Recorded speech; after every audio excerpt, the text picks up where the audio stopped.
Sitting back on the road, back on the road, and back on the road,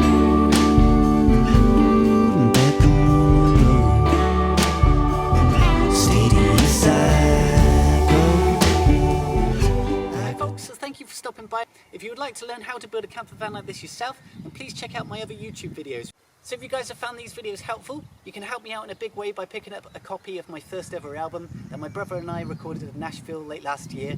Any proceeds will go to future recording projects, as well as taking the band on tour and hopefully promoting it. I'll leave a link in the description and talk a little bit more about it at the end of this video. Great, so next up we'll be making the kitchen unit. So it's our first bit of furniture, which is quite exciting. There's a few things to consider then. Firstly, what you're going to need to store within your kitchen unit is going to define what sort of measurements you're going to need. So obviously I'm going to need things like gas and water, some storage for food, pots and pans, things like that. And I find it quite a useful thing to actually put it in place so you can sort of visualise where it's going to be. And this is my kitchen unit here. I've done some rough dimensions on it, and this is an L-shaped bench seat, and this is the kitchen unit face on. So I've got a rough idea of where I want everything. So just make sure the water is underneath the sink, and I think it's ideal to have the gas underneath the stove because then it's easier to pipe it up there. That sounded a bit rude. One thing I'm having to work around here is the wheel arch. You'll find that probably in every single van, unless you've got a Luton van, there'll be a curve on the wall here. So what I did previously is I created a rectangular sort of boxy shaped kitchen unit, and I set it a bit further away from the wall so that by the time it got up to here at the very top of the kitchen unit it was then just touching the wall. Then as I was panelling the sides to finish it off, the last panel I scribed to fit around this part of the wall so it had a nice neat finish and it looked like it was butting up right against the wall. So little things to consider, but let's go for it. Just quickly then, I'm going to show you this. This is the wood that we're using for the kitchen unit. This is 25 by 25 mil pine, really nice and light, and it's pretty inexpensive to buy. When you go and buy it, I'd advise you going into the shop and buying it yourself instead of ordering it online, because then you can check for a few things. One being if the wood is bowed, so you can do that by looking down a piece of wood, or you can lay it on the shop floor and you can see there's a bend in it. Also check for any cracks or splits. You don't want to buy any of that wood. You can get it in most DIY stores, or you can go to a timber merchant's. It will be advertised as 25 by 25 mil, but what they do is they plane it to make it all nice and smooth. It will lose some of its thickness then. So this is 25 by 25 mil, but actually by the time it's been planed down, it's 20.5 millimeters by 20.5 millimeters. You may also hear people refer to it in inches, so they might call it a 1 by 1, so 25 millimeters is 1 inch. You're also looking for the wood that's called PSE, or the plain squared edge. So these bits here are nice and square, so if I were to butt that piece of wood right up to this bit, you know it's going to be square with each other straight away because they've done it on the machine. Great, so now I'm going to start making the base of the kitchen unit, and I'm going to have to do this in 3 pieces because this wheel arch here sits in the way, preventing a 4th piece joining it up and turning it into a rectangle. Now on my previous van build I did do a rectangle, and I'll show you what that looks like now in a photo.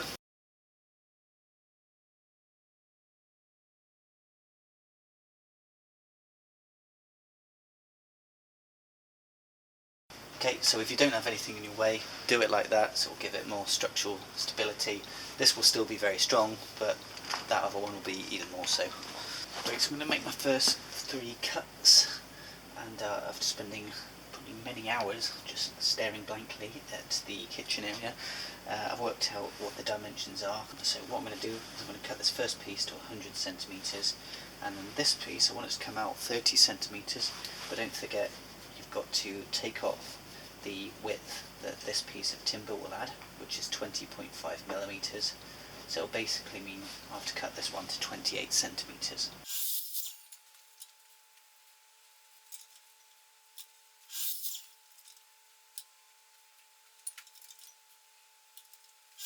So now I'm going to join up the base section here. I'm going to be using pocket hole joinery, so I'm going to be using some wood glue and the pocket hole joinery together. If you've never used pocket hole joinery before, if you go back and look at my video on how to make the wheel arch boxes, there'll be a good explanation on there on how to use one of these jigs. Again, I'm going to put my pocket hole in first. So here we go.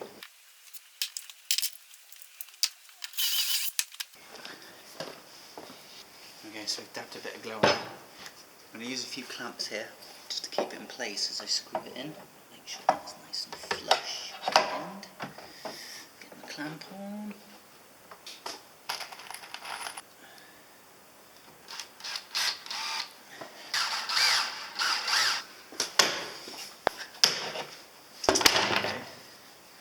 If you look at that, look. So there's the joint. It's a really clean joint because I've used clamps on it. There's a little bit of excess glue. We'll wipe that away in just a sec. And that's what you're left with, is that pocket hole there. So we'll fill this later with a bit of wood filler, and then we'll sand it back. And once you've painted over it, you won't notice it. So maybe this isn't the best method if you want to leave that pine look. But for this, where I'm painting it, it's pretty decent. What we're going to do next is we're going to create our vertical pieces, which are going to go up. I'm going to put one on each corner. There's also going to be one here as well, because it goes all the way to the top of the kitchen unit where the water storage container opens up. So we're going to cut those bits next. Don't forget, when you're cutting these, when you're trying to find out the height of a standard kitchen unit at home is 90 centimetres. So if you have the luxury of being able to stand up in your van, you want to aim for a height of 90 centimetres. That's pretty standard. Because I've got a much smaller van here, I'm working to different heights, so we'll be sat down whilst we're cooking. Mine's going to be 68 centimetres. If you're resting these on pieces of wood, like I am, or you've got another piece of wood on top, don't forget to subtract that from the total height of your vertical pieces. Alright, just continuing on now. I'm going to put pocket holes in all these other legs and join them all on. Cool, so just to quickly show you then, there's the 5 posts onto the frame now. There's my top base. I'm just going to use the same joinery and I'm going to join that all together, and then I can place it on top and put those together. Great, so as you can see, our kitchen unit is starting to take shape. So just to reiterate, we've got our bottom base here, which is connected by these vertical beams up to our top base. So we've basically built a carcass. We're now going to install other bits of timber, say across here for example, which is then going to start dividing up our drawers and where we want storage for our gas, etc. It's also going to add some more structural support, because as you can see at the moment it's pretty flimsy.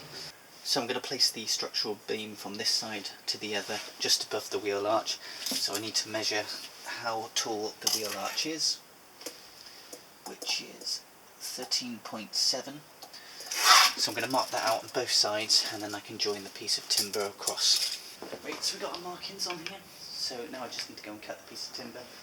And I know that the kitchen unit is 100 centimetres long, less the thickness of these two pieces of wood, which in total will be 4.1 centimetres. So that means I need to cut it to 95.9 centimetres, which we're going to do on the chop saw.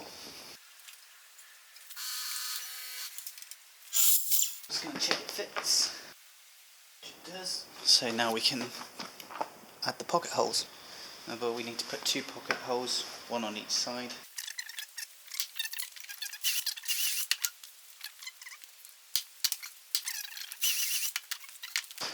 Right, so next up I'm going to use a bit of Gorilla wood glue on both ends. Just as a quick note, this is 20.5mm thick wood, and the settings on a Craig pocket hole jig will allow either for 19mm or 22mm thick wood. So we're right bang in the middle, so I've gone for the 19mm setting just so I don't put the screw in too far.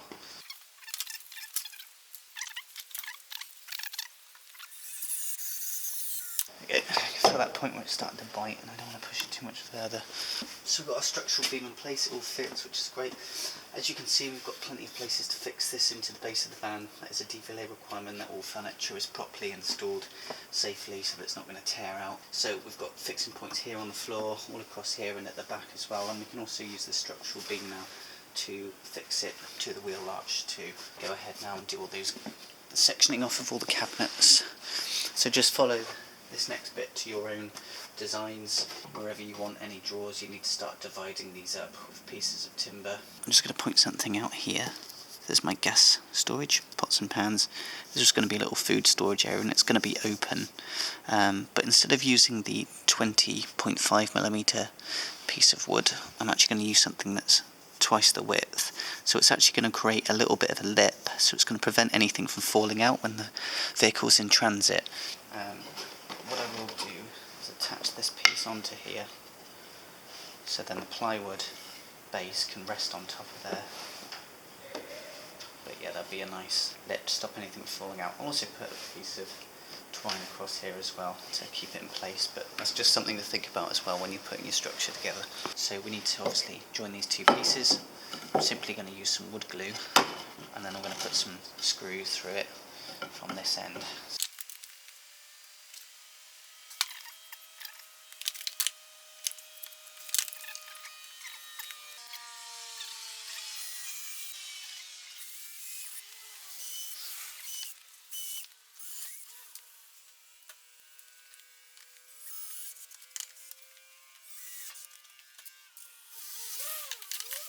So because it's a much wider piece of wood, we can actually do 2 pocket holes in here, which is actually always going to be a better joint. So if you can do that, go for it. Just show you this clamp I'm going to use for this bit. This is made specifically by Craig to use with these pocket holes. So when it's in place, because I've got 2 pocket holes now, what I can do is you can put this clamp into one of those pocket holes and clamp it onto your workpiece, and it holds it very well in place actually, and the other one's 3 to put the first screw in. As you can see, I've got another clamp here just to make sure it's not going to twist.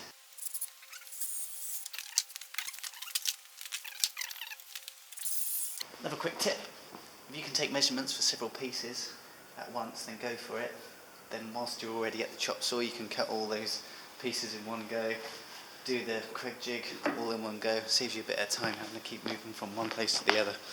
Right, if ever you get into a tight angle here where you can't actually fit the drill in, like that for example, you can get a smaller one of these drill bits here with the square head to them.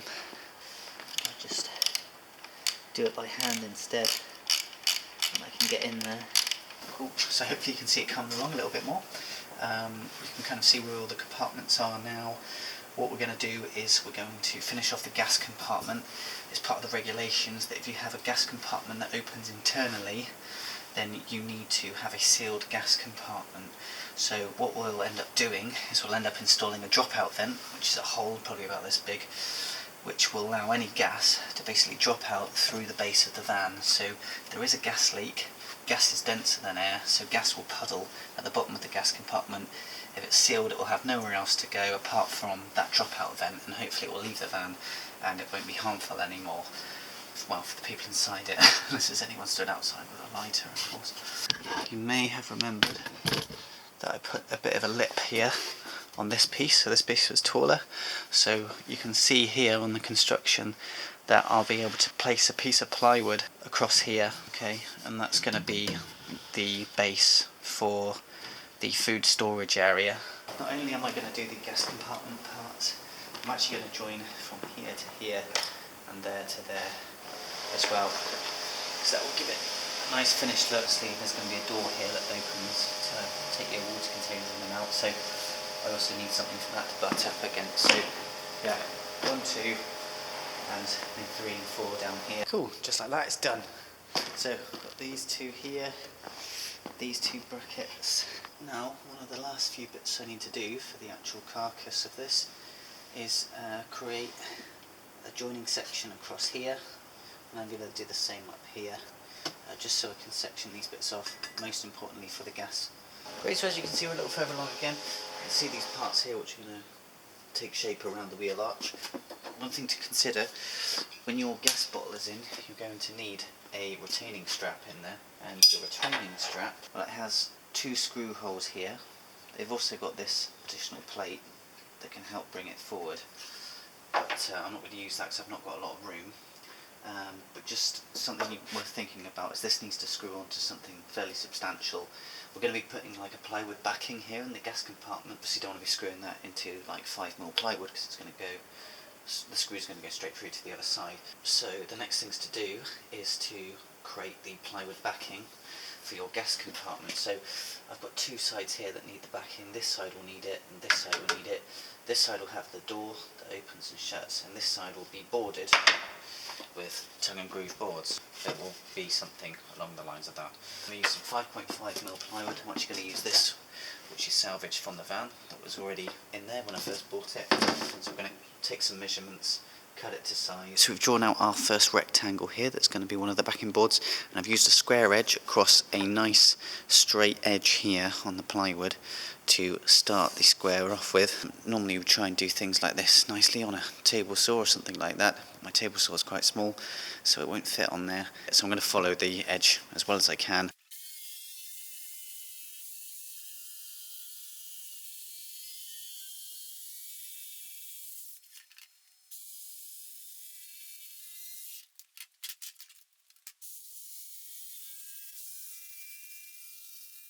Great, so we've got our square piece that's going to fit in the back section here.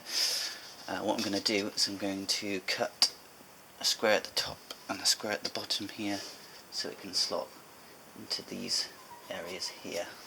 I'm going to take one of these pieces, place it in one of the corners and draw around it, and then I can cut that with a jigsaw.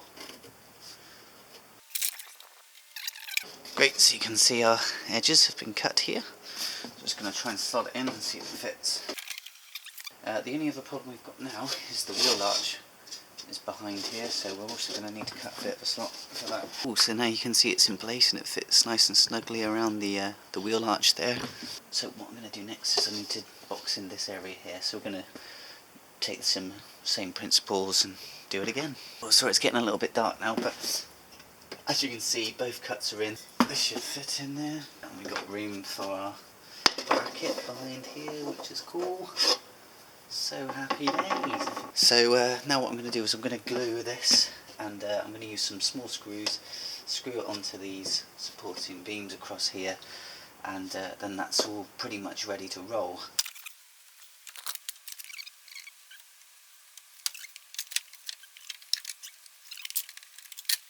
Okay, and then these are the screws that I'm using. They're really tiny. They are 3mm wide and they're 16mm long. So the good thing is you don't need to drill a pilot hole with these. Great, so using the tongue and groove that we used earlier for our walls and the ceiling, I'm going to board the side of the kitchen unit here. So I've just put this first board up against the side. I've scribed it again using the compass and the pencil. Just run it down this line, so I've got a bit of a curve here that I need to fit this to. So I'm going to take this to the jigsaw, cut that curve, just this first one to begin with, because I think I can get the rest of the board in, and then check if it fits in place. So it's a little bit of to and froing with the jigsaw, but I think it's worth it because you get a nice flush line down here, and that's going to look nicely finished. So what we can do now is just put the rest of the tongue and groove board across here, which is going to be a lot simpler. I just need to cut it to the height of 68.1 centimetres. So I can do that now, and then we can join them all up.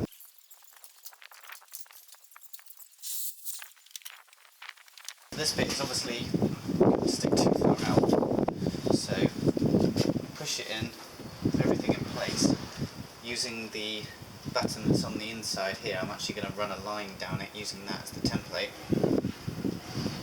And then I know it's going to be a nice tidy fit.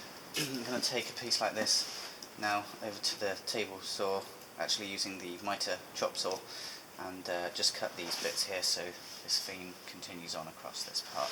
This bit's going to fit up here. I've just got a very small gap here, so I've cut another one the same width. I'm going to have to cut this with a handsaw to get that last bit in. Oh, a little bit snapped off of there, look. I'll have to do it again. Alrighty, take two on that, let's have a look. Yay. Great, so I've cut a bunch of the boards for the other side now, so I'm going to start gluing and screwing these down. So this is the end piece, and this piece will actually be on show when you open up the van door. So what I've done is I've taken out the groove section by chopping it off on the table saw, so that I have a nice close finish when you look at it when the door's open. So all I'm going to do now is simply glue these with the Gorilla Wood glue, and I'm using some small screws once again. These are 3mm wide and 16mm long. I'm just going to glue and screw all these down.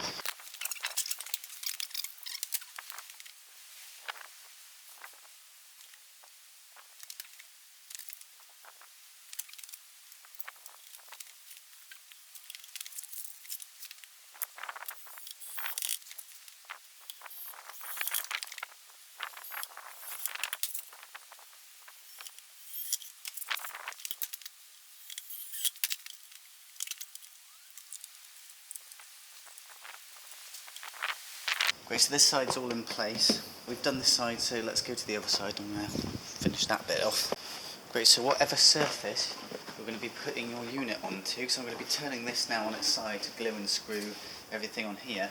We want to make sure that this is nice and clean, this area. So if there's any little stones or anything like that, and same if you're doing this on a workbench, it's going to scratch all of your panelling. So you can see we've got both sides in them. We've just gone around it all, glued and screwed it. I've also done this back part here because if you look on this side, you can see it's on show when you open up the door. One thing you might need to do in your van if you've got electrics running through your kitchen unit is create a hole for that to feed through. So using a hole saw piece like this is a hole saw piece, I'm going to create that hole.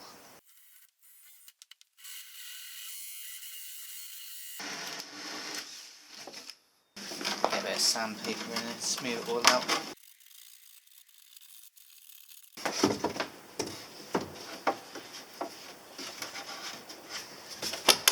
Yeah, it's looking good. Great, so what I'm going to do now is board this area, which is going to house our storage for our food provisions. Okay, so we need to take a measurement. So I'm just going to take the width and the length here, and I'm going to cut a board to size, and I'll cut around these two corners as well.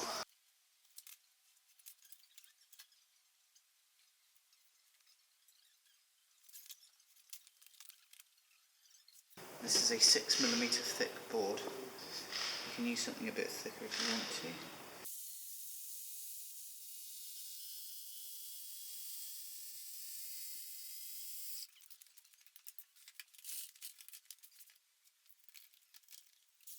So that pretty much fit in. First time, I just had one minor adjustment to make in that corner over there, but that's fitted in. So what I'm going to do is I'm going to glue and then use those little screws again to get that in place.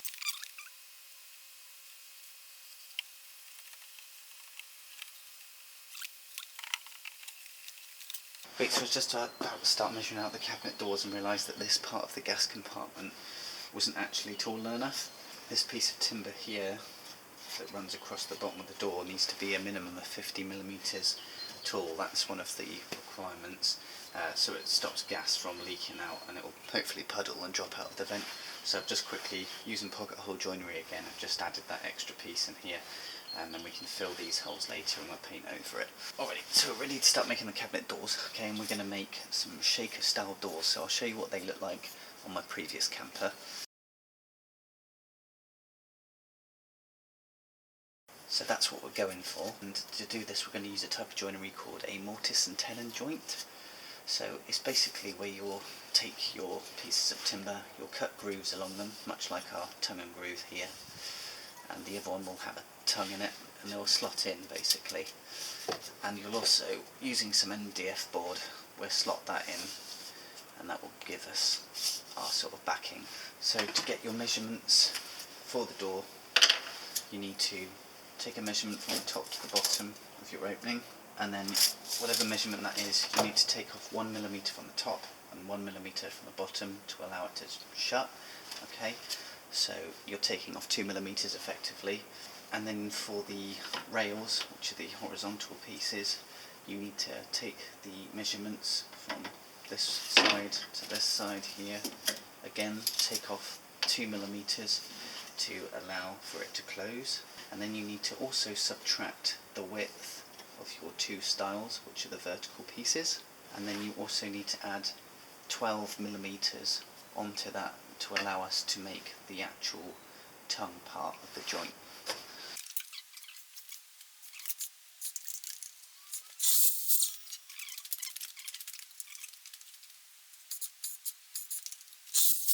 Right, so we can just check that these fit, which they do. If we find we need a little bit more room for the door to open and close, we can always take the finished door to the table saw, and we can put the whole thing through the table saw and just take off an extra millimetre or two. Right, so normally when you're doing this type of joinery, you would do this on a table saw, and you cut the groove all across here using the table saw. You just run it through in a couple of passes. My table saw doesn't do that, it's called a dado cut. Okay, so what I'm going to have to do is use a router. We want to cut our mortise, which is the groove or the channel that's going to run across here, that we'll then be able to slot our tenons into. So our tenon will look like that, and it'll slot into something like this. So to do that, we've set up our guide on the router to be nice and central, okay? And we know that our tenons are going to be 6mm long, so we set this up to basically cut 6mm deep. So I've clamped the workpiece down, and I'm going to run it all the way up to this piece of wood and then just move the clamps as and when I need to. So when you're doing this, make sure you're wearing a respirator, because tons of stuff's going to come off, as well as some eye protection and some ear protection, because it's pretty loud.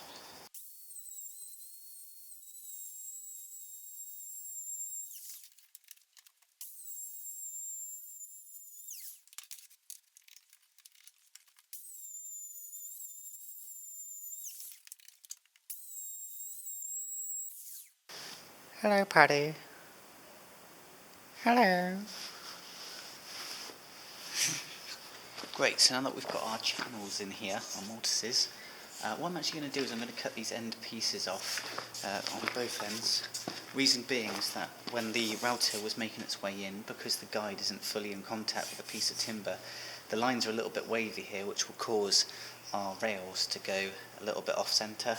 So I'm just going to cut these bits off first.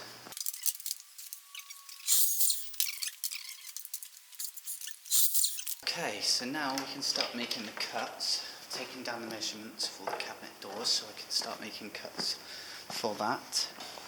What I'm going to do is I'm going to butt these two ends together. Okay, so they're all the same height.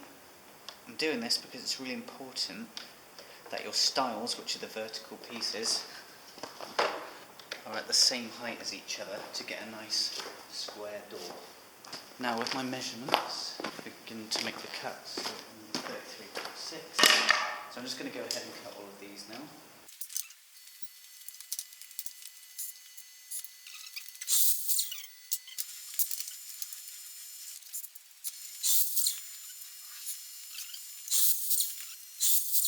Right, okay, so we're going to make our tenons next, and I'm going to quickly show you what a tenon looks like. That is what a tenon looks like, if you can see that.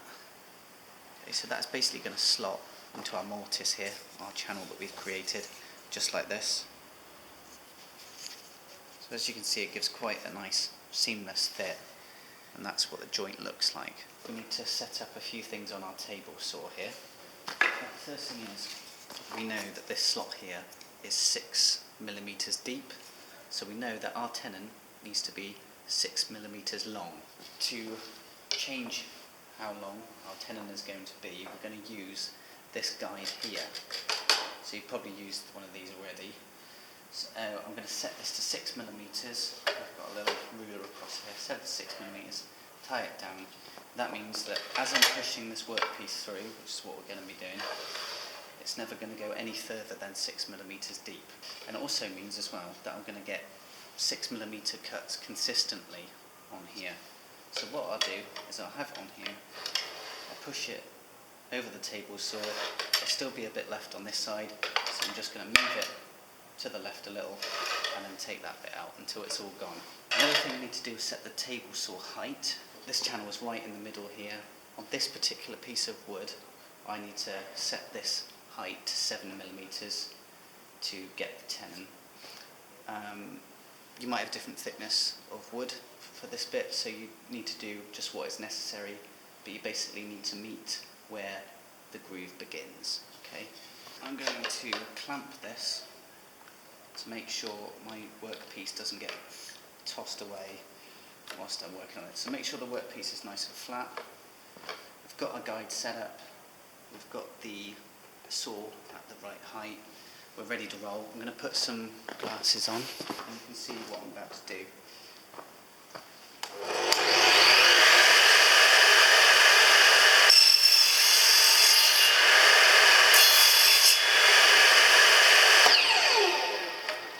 Okay, so I've made the first cut and that's at 6mm deep.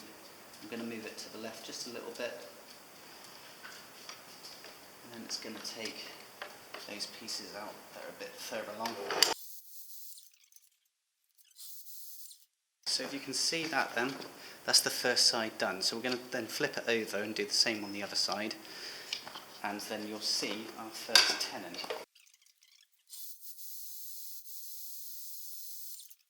There we go, look. There's our first tenon. So this should slot into place. Okay, so we're going to do the same to the other side. And then that will mean we can slot the other piece on there. And this piece will fit into there. And then we've got this channel here that we can fit the MDF board round as our backing. Okay, so we're going to go around, do this to all the rails, and then we'll be ready to glue it all together. There's all our pieces of timber in place. That's what it looks like. What we need now is the MDF backing board, which is going to slot into these grooves. It's going to look something like that. So you need to draw the shape onto your MDF backing board. You can take some measurements off of here.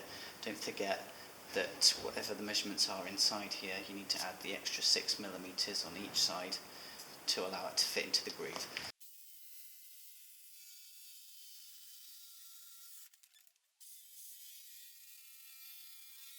So our first check that this of course fits. Great, so we know it fits, so we can then put a little bit of glue in now.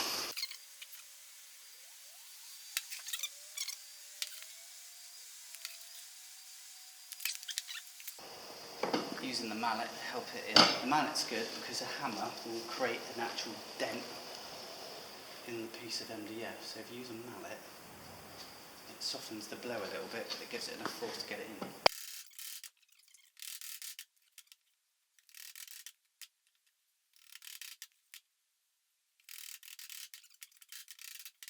Get rid of any excess glue. What we can do now is just take some clamps to this.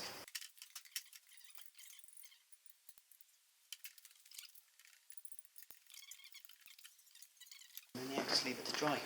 Good morning, campers. I've had a bit of bad news.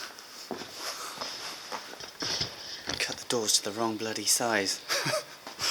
So instead of subtracting 2 sides, I subtracted 1, and now they're both too wide, which is highly frustrating. This one's fine, but these two I'm going to have to take it to a table saw and cut it down, see if it looks ridiculous or not. Fortunately I can't get any more timber because I came here on that thing. So yeah, lesson to be learned is check your measurements twice. So whilst the door is in repair, I'm going to show you how to do the hinges. And for my cabinet doors, I've used some of these butt hinges that I've got from B&Q. And they're 25mm, so they're quite small, and butt hinges look like this. You can get recessed ones as well, but yeah, we're going to use some of these, and basically we're going to cut a little slot, as you can see here. They're going to fit in there. They're going to be nice and flush with the rest of the wood, and you just end up screwing them in, and you do the same on the door, and then it'll swing open and shut like so. So we'll have 2 of those on each door. So I'm going to show you quickly then how to make this recess so that you can fit your hinge.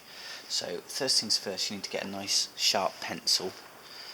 You need to place the hinge. So this part of the hinge here with the 2 brackets at the top and bottom will be the part that we'll put on the kitchen frame, and then this bit will go onto the door itself. So place it onto the piece of wood here, put it right up, and then you need to hold it very carefully in place. So as you can see, the actual sort of bit that's hinging it is poking out. Okay, so hold that in place, get your pencil right inside there, and then mark around all the corners. Okay, and then we need to get the depth as well. So to get the depth, I'm actually going to, you can use a marking gauge, but I don't have one of those. marking gauge will set the depth for you. So I'm going to put it up flush there with the workpiece and draw a little line underneath it. Okay, so we can now see how deep we need to cut and how much space we need to take out. What we're going to do then is we're going to use a chisel. I got these chisels fairly cheaply actually from Screwfix, so you can probably pick some up for a pretty decent price. There is another method of doing this where you can use like a mini router, and then the router you can set it to the depth of the hinge, and you know it's going to take out the perfect amount of depth each time. But we're going to use some chisels, the traditional method. So we're going to butt it up right against the line there, okay, making sure that we don't cross over this horizontal line, because otherwise we'll leave a mark in the wood. Okay, so we'll put that up there, and then we can do a few taps. Make sure your chisel is nice and straight. You can do the same on the other side. I'm sure professionals could do this a lot quicker. Okay, and then what we're going to do is we can then do these sections here. So nice straight chisel, and you can even, once you've done that first cut there, you can then slide it along and use the groove to allow it to be a nice straight cut. So you want to try and get the correct depth across here to begin with, so that when you start taking it out from the other side, the waste wood will just pop out. I think that should be about right. So then we can go in from this side here, where we've marked our depth, and we can start cutting this out. Okay, so we want to make sure it's nice and straight. Okay.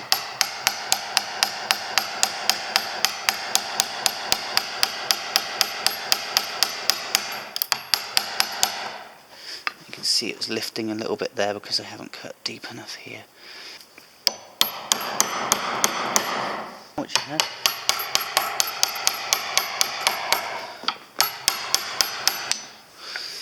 If you see it's not coming away too easily, just give it another few taps.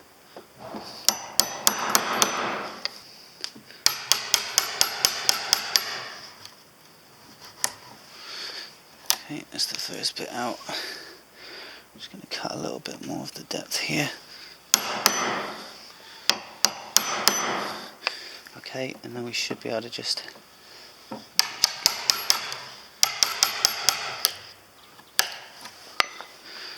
alrighty.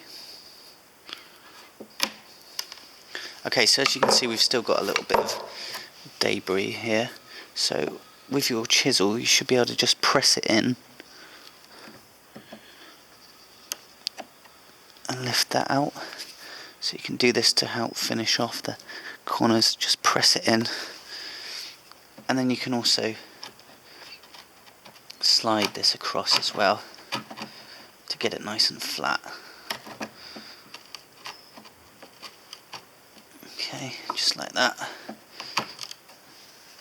Okay, let's touch that a little bit there. There we go. So I'm just doing this on a scrap piece of wood now just to show you, but if you've never done this before, it's a good idea to try it on a scrap piece first. So we can place our hinge in, and that we can see it fits nice and snugly. So now we know how to do our hinges. What we're going to do is we're going to start installing them onto the actual kitchen unit frame. I'm going to place them about a third of the way up and a third away from the top as well. We're going to do that on all three doors, and then you can screw them into place. We've cut out all the recesses for our hinges, so I can now go ahead and screw these in. What I'm going to do first is drill some little pilot holes where I screw it in. Great, so next up then, I'm going to want to attach the hinges to the doors themselves. So I've put the doors in place in the frame, and then I'm finding where the end of that hinge is, and then marking it with a pencil. So now we've got our marks to gauge where the hinge will attach. I can now go ahead and unscrew one of these hinges, and I can use it as the template again like we did before. Same situation as before. I'm going to draw around the hinge and then we're going to cut it. You want to butt it up to this part here where that gap is, by the way. You don't want to butt it up to the end of this hinge part, just up to there, if you can see that.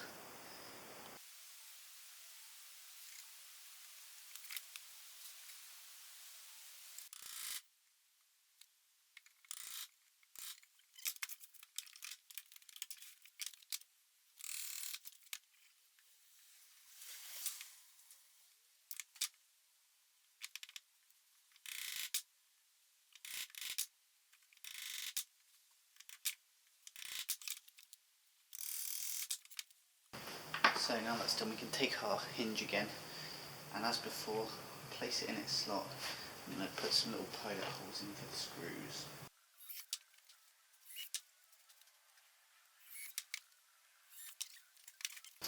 Put the hinge back into place on the frame.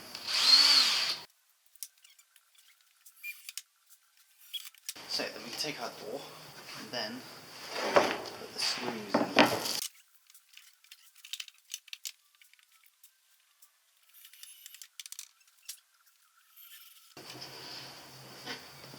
So this door is only just fitting in, so I'm going to just chop a little bit off the sides here on the table saw, and it's also going to give it a really nice clean finish on the edge.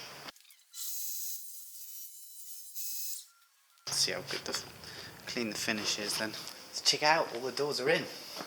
Our next step now is to put in the latches to prevent them from opening whilst it's in transit. I'm going to use some Bales latches. They look like this. They've basically got a little ball that will slot into there and will stop it from opening. And then we'll put some handles on these doors to grab hold of it. So that's what we'll do next. Alrighty then. Let's try and get these latches on. This is what you get in the kit. This is called a Bales catch. So a little ball that will slot into there as it passes through, okay? So first thing I'm going to do is I'm going to measure the height of here, 34 centimetres. So I'm going to aim to put this in the middle. So half of 34 is 17. So yeah, I'm going to find my marker here, that middle point. I'm going to push in the ball and I'm going to hold it flat up against here, and it's flush with the back end here, okay? And then I'm just going to go around these circles and mark them off. So now we've got two circles, and we're going to put pilot holes into those circles there, and then we're actually going to attach this piece into it. Draw around this circle, or this sort of oval shaped part, and we're going to chop some of that out so that the ball can sit into the recess once it's on the door. Draw a pilot hole. Okay, I'm going to turn this over a second. So then we take our countersink piece, which if you remember it looks like this. Put it in the drill, and then we're going to put this into the higher speed setting, and then create a nice recess into that oval shape. So that will allow the ball to sit nicely in there and hold it in place. Turn this bit around. We can then place our first piece on here and screw it in. There were some screws provided with this. So we want this lip part to be sticking out this side.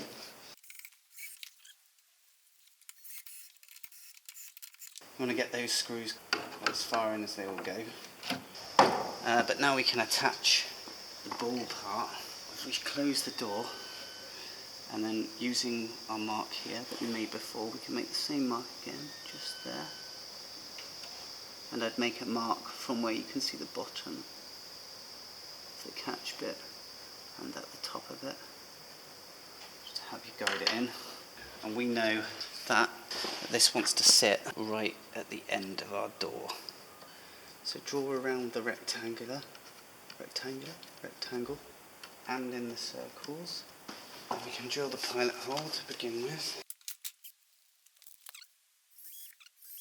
And then of course we need a recess for this bit here that's sticking out to slot in.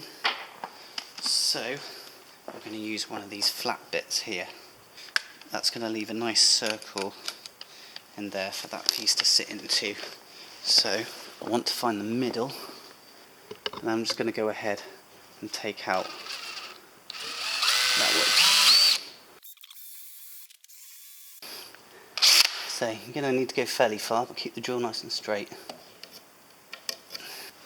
Almost fits. I'm going to just take a little more out, just we can see that that fits. So now we can just simply screw that in.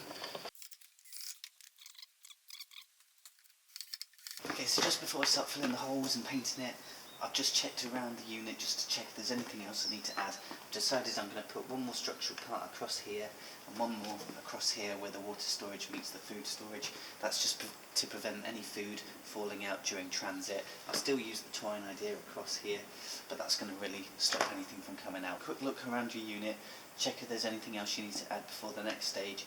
I'm going to go ahead and do this now, and then we can move on. Cool. Great, so I've taken all the doors off.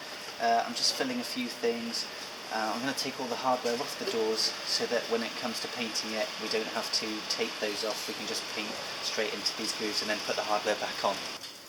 Right, so as you can see, all the doors and the hardware are off. So now I'm going to use some of this Ronseal multi-purpose wood filler. This has got a natural colour to it.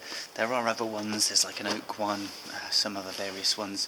This one is the easiest to paint over, I find, when you're trying to fill pine. So what we're going to do is just fill in these pocket holes now. You can get some wooden plugs, but I actually prefer not to use them. But you might get some when you buy the Craig jig, it might come with them. You just push them through.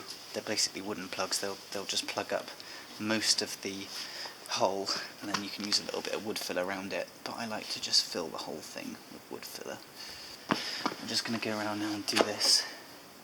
So you might find that you'll do it once, you'll sand it back, and when you sand it back you might see a few little holes and imperfections, so you might have to then go over it with filler again a second time and then sand it back smooth. Okay, so I'm just going to fill it just till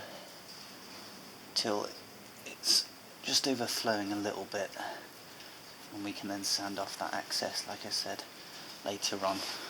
So we'll go around all the holes now and do that, and then we'll leave it to dry for a while. You can also do this on any gaps as well that you might see, any little cracks in your wood that you don't want appearing once you've painted over it, because they will show.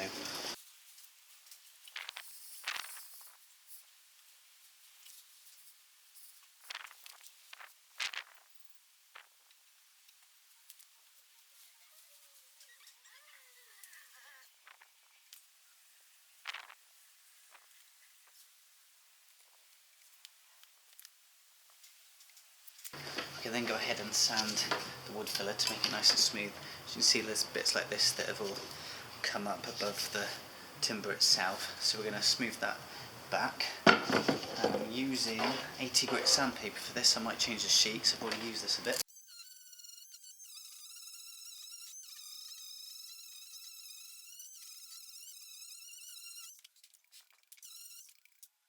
So I don't know if you can see that, but where our gaps once were, they've now completely disappeared, and it's left a really nice smooth finish. At this point, if your filler looks good and there's no little dimples in it or anything that need refilling, then you could sand the whole door back actually, and then it'll be nice and smooth, ready to be painted. But just so you know as well, remember I actually cut this to the wrong size. To fix that, I took two pieces of wood, put one that side and one that side, and I've glued them down so it looks the same size all around. Right, I mentioned this once before, just make sure that your work surface is nice and clean. If you've got any objects like screws or anything, they're going to dig into your workpiece and leave some nasty marks on it, so give it a good clean. Okay, we're going to go around all our doors now, give them a good sanding, and then we'll go over to the kitchen unit, and you want to give that a good sand too. You want to get that wood filler nice and flush with the timber.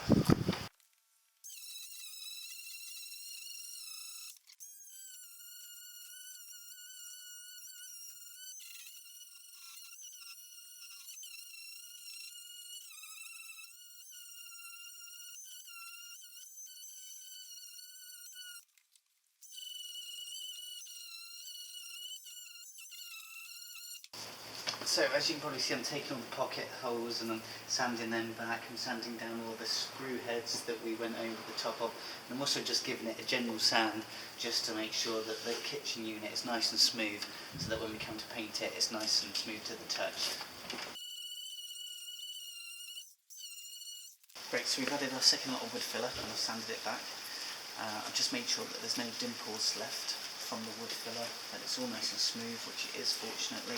So just go around your whole area. You want to make sure that all those cracks, all any little gaps, all the pocket holes are completely filled, and it's going to have a nice then seamless look when you come to paint it. If there's any of those left, it will show up through your paintwork, so make sure you do this properly now. So I sanded back the wood filler, but it's also a good idea to go around your entire kitchen unit at this point and give it a sand. You could go down to sort of 120, 240 grit sandpaper. And I've also beveled the edges slightly, so whilst the sander was running, I've just placed it at an angle across these edges, and it's just sort of gotten rid of that perfectly straight cut, and it's just beveled it slightly. I just think it gives it a slightly more pleasing look. But next up, we're going to actually paint all of this. So after you've done all your sanding, make sure you take a brush, give it a good sweep. You don't want any debris from the wood filler left contaminating the paint. Give it a good sweep, make sure it's all clean, and then we'll be ready to paint.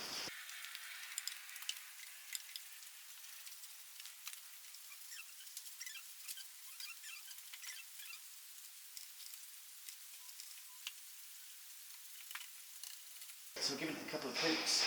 I'll let it all dry off, and then we're ready to put the hardware back on. So I'm just going around the doors and doing all of that. Then we can put our door handles on, and we can also put some bolt locks on to make sure these doors stay shut whilst the vehicle's in transit.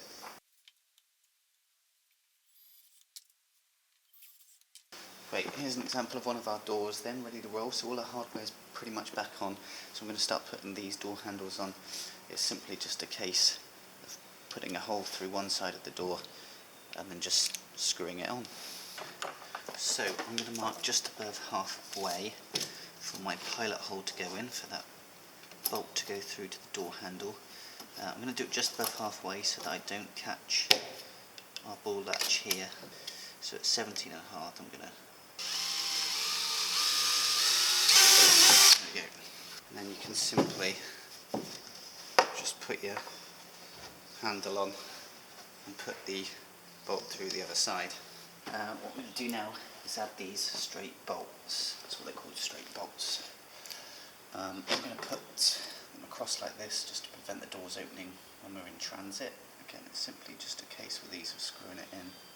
I'm just going to draw around holes so I know where to put some pilot holes.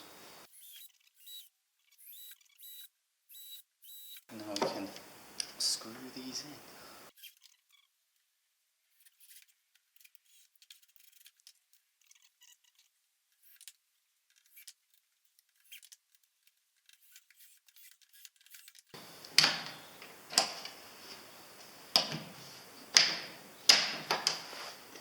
There we go.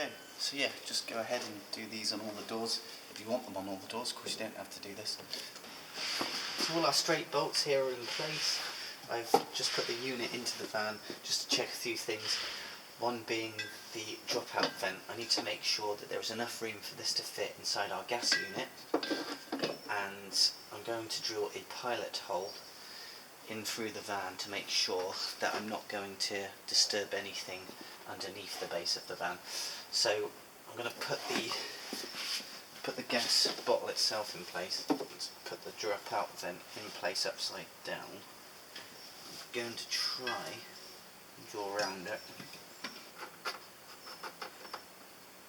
Great, so I managed to draw a bit of the circle. I'm just going to go around this and finish it. Now that I've removed the kitchen unit to make it a little easier to install. We've got our mark in place there. Draw in here, I can see exactly where the middle is.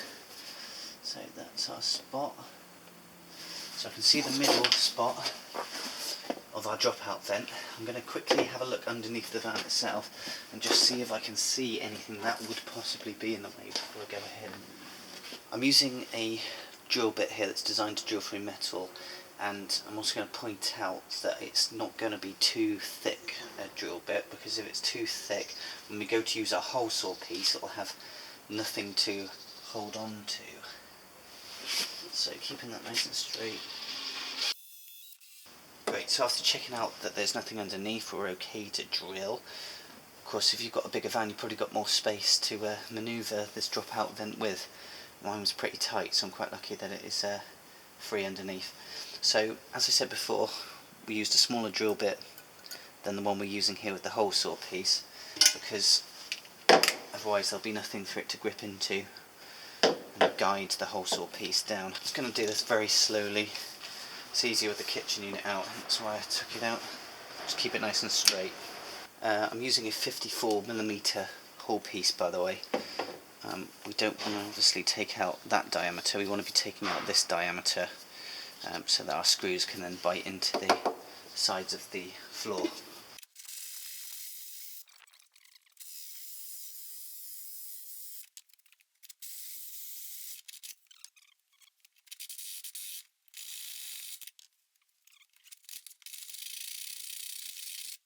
So we've got a drop-out vent in place. I've just drilled some pilot holes through these two little screw holes that they have here, and then I can go ahead and screw that in. Just also one thing to mention as well, when you're designing your kitchen unit, you don't want your exhaust to be facing your drop-out vent. You don't want any exhaust fumes to be able to come back up through your drop-out vent and into your living space, so just be aware of that.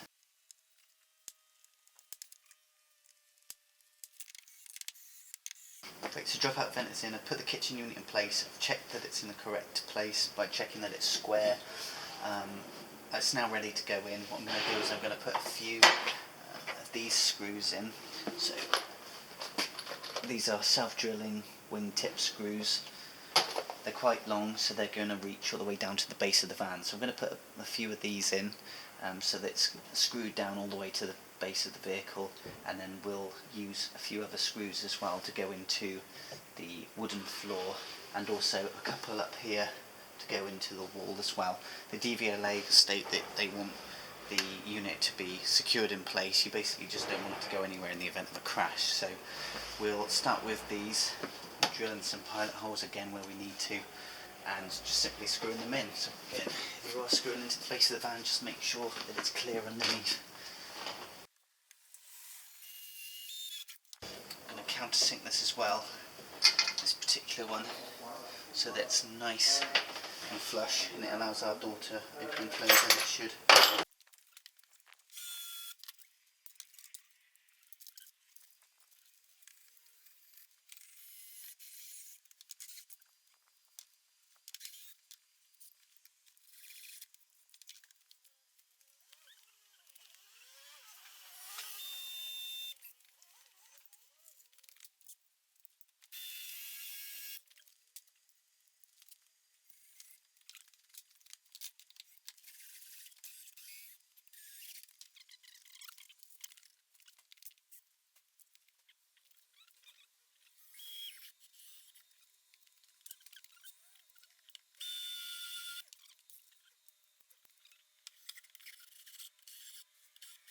So however you've designed your kitchen unit then, just make sure that it's nice and secure. Right folks, so we're ready to seal up our gas chamber now. This to ensure that if there were a gas leak inside here, that none of the gas is going to leak out into our living space. It's just going to be forced straight out of that drop-out vent, somewhere safer than where we are sleeping, of course. What we're going to do to seal it is firstly clean the gas chamber out. So get a brush, get a hoover, make sure it's nice and clean, there's no debris in there. Then we're going to get our sealant. Now you could use a few different things. I've got some Sikaflex here that I could use, but it's not very easy to work with. It's very tacky, it sticks to your fingers when you're trying to run your finger across it and smooth it out and finish it off. So I've gone for some decorator's chalk. Okay, it's flexible, it's paintable, and as it says here, easy to smooth, which it is. So we're going to apply that all around our edges to make sure they're nicely sealed. We're going to need a sealant gun, or it's also known as a chalking gun. You'll simply stick in there like that, and you'll use this trigger to then push the sealant out, and you can release it just here. Okay, we'll need to cut off the end, so take a sharp knife. You need to cut the very end here off the top of the sealant, and then this nozzle here, you can decide whether to cut it off or not, depends how much you want coming out. There's a small hole there. I would normally go and cut it at a little bit of an angle because it helps create a nice seal if you do that. So I'm going to make it a little bit bigger because I've got a fair bit to do. Okay, then you're simply going to go all the way around here, apply the sealant, and then we're also going to need some water and some fairy liquid or some sort of washing up liquid, so you can get some nice soapy water, because it makes it a lot easier then to put your finger across the sealant and smooth it out to give it a nice finish. You can also use one of these tools as well, the sealant finishing tool. This is from Unibond, very cheap. I've not used one before, I've just used my finger. I'm going to give it a crack today and see how it goes. But let's go and cut this first and then we can get started. Okay, top tip, once you finish using this, you can put a screw in the end to cover that up, and it should stop the decorator's chalk from clogging up and going hard. As I said before, we've got the decorator's chalk here in the chalking gun, and we're basically going to apply it and then just run it across here, making sure that the gap's nicely filled. Okay, so I'm slowly going to pull the trigger. I've got to bring it all out first, so it may take a little while for it to, there we go. Okay, so we've got quite a large gap to fill there, so I'm gonna, don't worry if there's a bit of excess for now.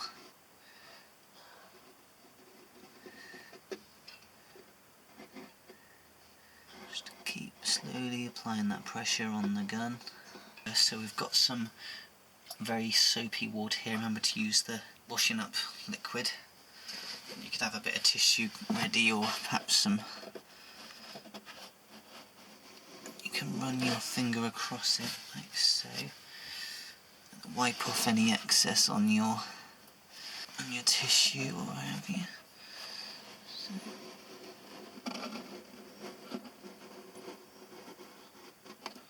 Great, so you can kind of see where it's finished there. I'll clean this bit up later on actually.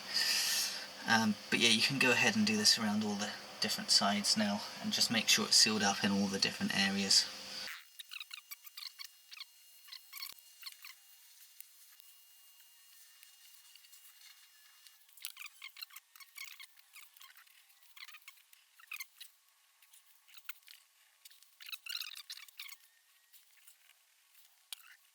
Alright, so we're going to install our gas retaining strap next. It's really important that you have one of these for all your gas bottles. This is how the thread will fit. It will go in there like so. It will come out and cover the screw heads back through here, out this way, and it will wrap around your gas bottle like so. Okay, we're simply just going to screw this into place into our unit. I've just got some wood screws here. These are 3.5mm wide and they're 30mm long, plenty of purchase into there, so we're going to go ahead and install this.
I've got the seal on this side, I've got a seal here, and I've glued this bit in place here. I'm now going to place that foam seal across there. I didn't put it on first because I find it easier to butt it up right against that part with this wooden piece actually in place.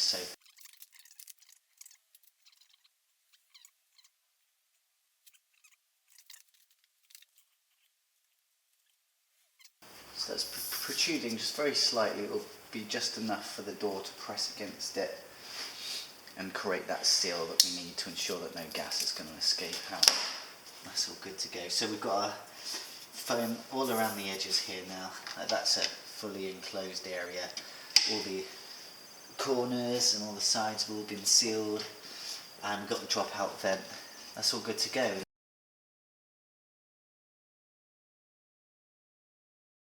Thanks for stopping by, everybody. Please like and subscribe and check out our other content on all things camper.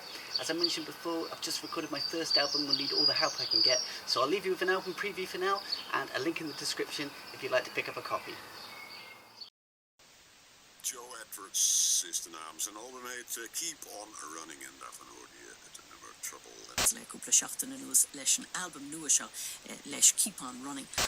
Joe Edwards from the UK.